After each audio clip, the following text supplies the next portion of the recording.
କାଲି ଥିଲା ରାକ୍ଷୀ ପୂର୍ଣ୍ଣେଇ। ସବୁଥର ଭଳି ଏଥର ବି ଆଖିରୁ ଦିଠୋପା ଲୁହ ଝରି ଯାଇଥିଲା। ତାର କାରଣ କଣ ଜାଣିବାକୁ ଚାହୁଁଛନ୍ତି? ହ୍ୟାଲୋ, ହାଇ, ନମସ୍କାର।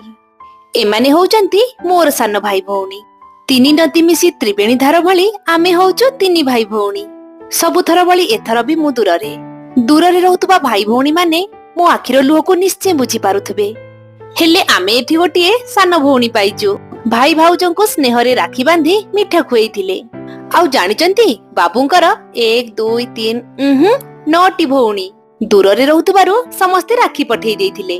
କୁହୁ ବି ତାର ଭାଇମାନଙ୍କୁ ରାକ୍ଷୀ ବାନ୍ଧି ଦଉଛି।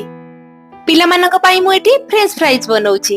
ପାଖରେ ଥିବା ଭଉଣୀ ଆସି ଦୁଇ ଭାଇଙ୍କୁ ରାକ୍ଷୀ ପିନ୍ଧେଇଥିଲେ। ଆଜି ଦିନରେ ବନେଇଥିଲି ପୁଲାଉ, ପୁରୀ, ଚଣା ମସଲା, ମଟର ପନିର। ସମସ୍ତେ ଏକାଠି ମିଶି ଡିନର କରିଥିଲୁ। ମୋ ୟୁଟ୍ୟୁବ ଫ୍ୟାମିଲିର ଭାଇ ଭଉଣୀ ମାନଙ୍କୁ ମୋ ତରଫରୁ ଢେର ସାରା ଭଲ ପାଇବା। ହାପି ରକ୍ଷାବନ୍ଧନ।